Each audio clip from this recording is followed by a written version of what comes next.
SSC নবম দশম নিয়োগ দুর্নীতি মামলায় এবার মোট 4 জায়গায় একযোগে শুরু হলো ইডির তল্লাশি। একদিকে তৃণমূল বিধায়ক জীবন কৃষ্ণ সাহা, যার মুর্শিদাবাদের বড়োয়ার বাড়িতে শুরু হয়েছে তল্লাশি। অন্যদিকে তাঁরই আত্মীয় তৃণমূলের কাউন্সিলর মায়া সাহা, তার সাঁইথিয়ার বাড়িতে ইডি ইতিমধ্যেই পৌঁছে গিয়েছে।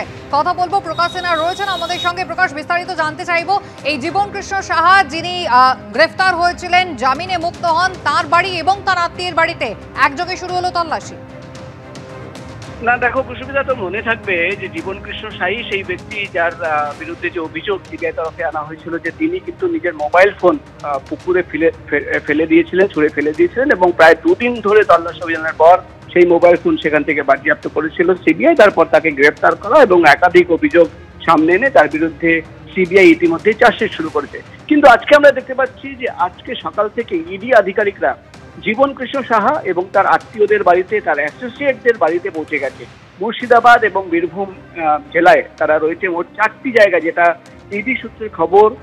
জীবন কৃষ্ণ সাহার যে বাড়ি রয়েছে মুর্শিদাবাদের আন্ডিতে, জঙ্গিপুরের পিয়ারিপাড়াতে তারা রয়েছে, সাঁইথিয়ার জীবন কৃষ্ণ সাহার বোন থাকেন সেখানে মায়া সাহা, তিনি সেখানকার স্থানীয় কাউন্সিলর, তার বাড়িতেও ইডি আধিকারিকরা রয়েছেন।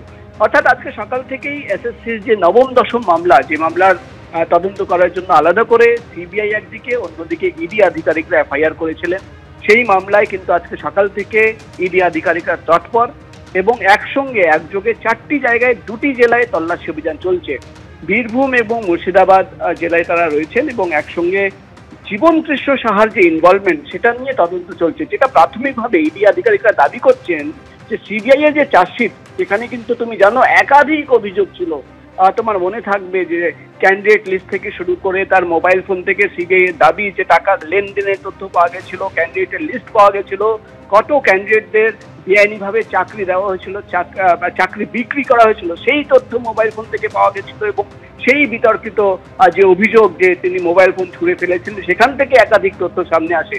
সেই চার্জশিট এবং তথ্য সামনে রেখেই কিন্তু ইডি আধিকারিকরা যে তদন্ত চালাচ্ছিলেন সেখানে কিন্তু টাকার লেনদেনের হিসেব পাওয়া যায়। অর্থাৎ যে টাকা বাজার থেকে তোলা হয়েছিল, অর্থাৎ বেআইনি চাকরি বিক্রির নামে তোলা হয়েছিল কোটি কোটি টাকা, সেই টাকা কোথায় গেল তার সন্ধানেই কিন্তু ইডি আধিকারিকরা আজকে এই অভিযানে নেমেছেন। একদিকে যেমন কনস্পিরেসির তদন্ত ইতিমধ্যেই সিবিআই তরফে শেষ করা হয়েছে, ফাইনাল চার্জশিট জমা পড়েছে।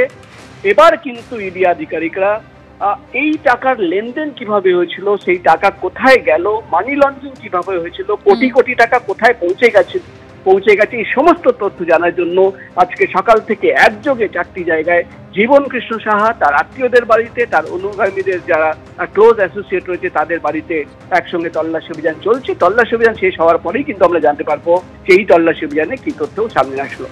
প্রকাশ, ধন্যবাদ।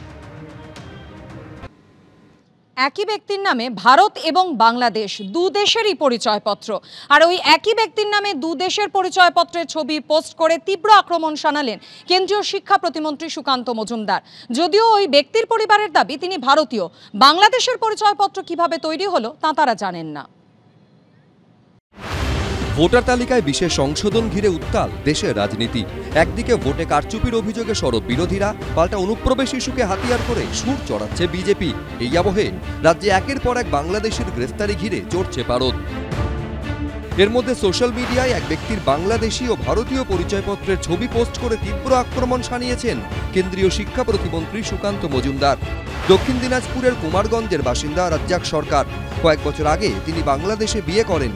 সুকান্ত মজুমদারের পোস্ট করা ছবিতে দেখা যাচ্ছে ভারতীয় ভোটার কার্ডে তার নাম রাজ্জাক সরকার, অথচ বাংলাদেশের পরিচয়পত্রে তার নাম রয়েছে মোহাম্মদ আব্দুর রাজ্জাক।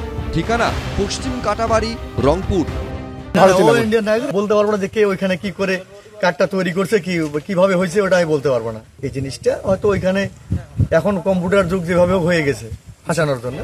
সোশ্যাল মিডিয়ায় ওই ব্যক্তির 2 দেশের পরিচয়পত্রের ছবি পোস্ট করে সুকান্ত মজুমদার প্রশ্ন তুলেছেন, বাংলাদেশ সরকারের জাতীয় পরিচয়পত্র অনুযায়ী মোহাম্মদ আব্দুর রাজ্জাক এবং দক্ষিণ দিনাজপুর জেলার অন্তর্গত কুমারগঞ্জ বিধানসভার 101 নম্বর বুথের ভোটার রাজ্জাক সরকার কি একই ব্যক্তি? এর জন্যই কি তৃণমূল কংগ্রেস এবং তার তথাকথিত সর্বাধিনায়িকা ব্যর্থ মুখ্যমন্ত্রী মমতা বন্দ্যোপাধ্যায় এসআইআর এর এত তীব্র বিরোধিতায় নেমেছেন? আর প্রত্যেকেই বলেন এখানকার দীর্ঘদিনের বাসিন্দা, কেউ কেউ বলেন 18 পুরুষ বসবাস করছেন তারা এখানে। তাদের মধ্যে কেউ কেউ আছে এটাও বলেন যে পশ্চিমবঙ্গটাই তাদের ছিল, তাদের কি এসে গেল? সুকান্ত মজুমদার যখন বলেছেন নির্দিষ্ট তথ্যের উপরে ভিত্তি করেই বলেছেন, ওটাই ঠিক। এদের ক্ষেত্রেই যেরকম এর দ্বিচারিতা আছে, কবে এসছে কখন এসছে এটা বিজেপির কাছে বড় প্রশ্ন নয়। বিজেপি শুধু আতঙ্ক তৈরি করতে চাইছে গরিব সাধারণ বাঙালির মধ্যে। সেই আতঙ্ক তৈরি করার জন্যেই বিজেপি আজকে উঠে পড়ে লেগেছে। ভোটার তালিকায় গরমিলের জন্য দায়ী কে, সে নিয়ে তুঙ্গে রাজনৈতিক তরজা। মুন্না আগ্রওয়াল, সুদীপ্ত আচার্য, শিবাশিস মৌলিক, এবিপি আনন্দ, দক্ষিণ দিনাজপুর।